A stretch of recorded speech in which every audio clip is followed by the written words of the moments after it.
Happy Saturday, Bayang Karista. Nagbabalik naman po ako, Kid Abata. Parang bigyan ng giya.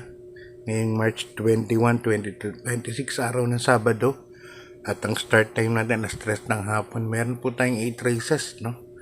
At super cool po.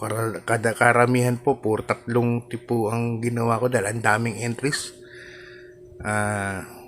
Super gulo ng lineup. Siguro pagka mga dalawang dehado lang po rito, baka mag-carry over. Puro almost 11 runners, 12 runners, 14 runners, may 13 runners din. So, okay lang kung may mga angat talaga, pero parang napansin ko, parang halos nila wala namang ganun talagang sobrang angat, no? Kaya wala po ako na solo. So, hinay-hinay lang po sa pagtaya natin, Bayang Karista. Okay, start na po tayo. Race number 1. Sa 3-year-old and above. Maiden race, mga non-placers po ito. Ito po yung mga hindi nakakatimbang, no, ng mga maiden. Ang first case ko rito, number 5, Fastidious, sasakyan ni Jackie Lester versus.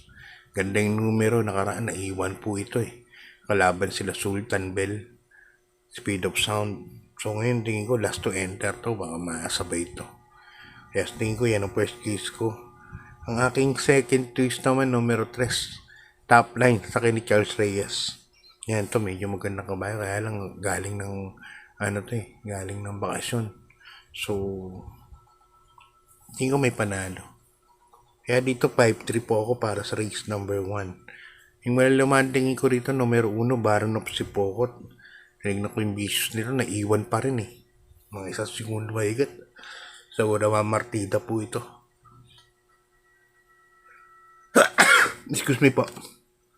Okay, good luck. Bayang Karista, lipat tayo sa race number 2. Another magulong race na naman. Umpisa ng winner take all. Sa rating base class 5, 17 to 41 point split group. Yan, may tatakbo kaming kabayo rito. Number 7, Victorious Passion. Ulitin ko lahat ng may kursonada.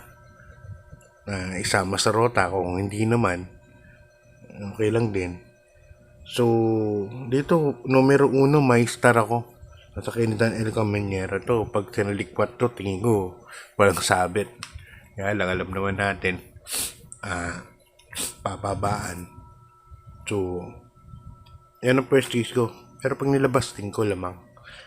Second choice ko, numero 6, Aliana, sa ni Jackie G. El Sego Jr. To, magandang tinakbo na karaan nito Kila ka lang naman nun.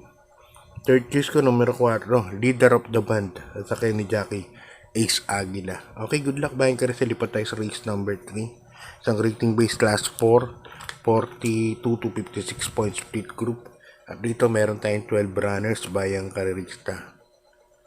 First case ko rito, numero 8, Perpetuator, sa ni Apoy Asuncion. Yung kalaban dapat nila ready to risk it all nung nakaraan, na-scratch lang siya. So, tingin ko medyo maganda lang kabayo ito, malaki kabayo, kaya laki pa natin ko. Second case ko, numero 5, si Guerrero Warriors, sasakyan ni Jackie Jab Sarate. Guerrero Warriors, nakaraan naman segundo. Tayo malakas na laban. Tingin ko malaki rin po ang panalo niyan. At ang aking third choice, numero 9, Gamer Winner, sa ni Alison Pabidik. Kaya dito sa race number 3, 859 po ako, Bayang Karista. Lipat tayo sa race number 4. Ang race number 4 po natin, another rating based class 4, 42 to 56 point split group. Another mahirap na naman race, no? First choice ko rito, numero 13, American Paria, sa ni Jackie G. Mercego. Last to enter po ito. Tingin ko, magnasabay. Malaki na rin ang panalo. Second choice ko, yung na-segundo o na-tercero yata nakaranto, na-segundo. Yung numero 4, Saratoga Chrome, na ni Uno Hernandez to nakaraan. Kaya tingin ko, nagkamay na niya kaagad. Pinarimati niya. So, yan ang second choice ko. Third choice ko, numero 1, Robotic Clay. Sasakyan naman ni Jackie Jeff Pangay-Kay. Kaya dito sa race number 4, 13, 4, and 1 po ako, Bayang Karista. Okay. Good luck, Bayang Karista. Lipat tayo sa race number 5. Ang race number 5 natin, Another rating base, class 4, 42 to 56 point split group. Kaya nyo na, pangatlong split group na po ito, 42 to 56. Ang daming kabayo sa grupo na to. First case ko rito, numero 7, Easyway, Just a Touch. Kabayo na siyang Patrick Uy, parehas may panalo yan. Si Just a Touch, last to enter yan, nasa 14. Kahit na outer yan, tingin ko kayang mauna, no? Dahil galing sa painit pa yan. Easyway, pwede namang isunod yan. Paps Cabalejo naman ang sasakay. Second choice ko, numero 13, Sabawani. Yan, sasakay naman ni Jackie Jim L. Shego. Third choice ko, numero 3, Warchip. Sasakay ni Jackie Ona Baldonido. Kaya dito 7, 13, 3 po ako para sa race number 5. Good luck mga Krista. Lipat tayo sa race number 6. Isang rating base, class 5, 17 to 41 point split group.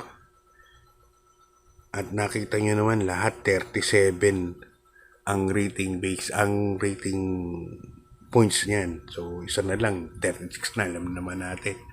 Bang grouping na naman yan pag 36. So first case ko rito, numero 5, Don Lucas, sasakay ni Jackie Alison Pabilik. Yan po ko lalagay. Don Lucas kasi pwedeng sumunod to, pwedeng mauna, no? Napaka-flexible nitong kabayo na to. Second choice ko, numero 2, Tejado, King of Sipoco, sasakay ni Jackie Ryan Base. At maglalagay pa rin ako ng third choice, numero 6, Stand in Faith. Sakay naman ni JR Campo. Ito natalo sa photo finish na karanto kay Modern Stroke eh. So yan ang third choice ko. Kaya dito 5, 2, and 6 po ako bayang karista. Okay, lipat tayo sa penultimate race number 7. Race number 7, tama. Isang rating base, class 4, 42 to 56 point split group. At ito, pang-apat na 42 to 56 point split group na, no? Sa grupo na to. 11 runners po tayo. Lahat ng distansya natin, 1400 meters kasi sa Sabado linggo, kadalasan rating base 1400 meters yan. First case ko rito, numero 2, Crown Prince, sasakay ni Jackie Lester at Jesus. Yan. Ang aking second choice, numero 8, Player Andre, Jeff Pakay. Ito, nakaraan, barang di lang maganda ang sinalida niyan. Tingin ko malaki rin po ang panalo niyan. Third choice ko, numero 11, Brown Pirate, sasakay ni Jackie Jomel Lazaro. Ito naman, nasa segundo kay High Octane nakaraan. Okay, good luck mga Karista. Lipat tayo sa ating last race, race number 8. At dito meron tayong 11 runners bayang Karista. Isang rating base, class 5, 17 to 41 points split group. First case ko, numero 1, Distant Thunder, sasakay ni Jackie Jeff Sarate. Ano, ganda na nakaraan yan. Si Distant Thunder, tingin ko pwede pa makaulit, no? Pwede pang makaulit ang panalo. Numero 1, Distant Thunder. Second choice ko, numero 4, Full Combat Order, sakay ni Onyok Garcia. Ito gamay naman ni Onyok to, kaya lang mga nakaraan di naman ganun na kagaling, no? Pero malay nyo, nasa 41 biglang uminang uli. So dito 1 and 4 po, Distant Thunder and Full Combat Order. So yan, advice ko lang din nyo, hinahili na po sa pagtaya. So para pag natalo ang ating mataya, hindi tayo masyadong nasasaktan. At lalo na ngayon na napakahirap ng lineup. So kung may kursunada lang, taya lang. At kung tumama naman, tingin ko malaking dividendo na kagad, no? Kaya yung advice ko lang, hinahingi lang po bayang Karista sa pananaya. Hanggang dito lang, God bless po, good luck at maraming salamat.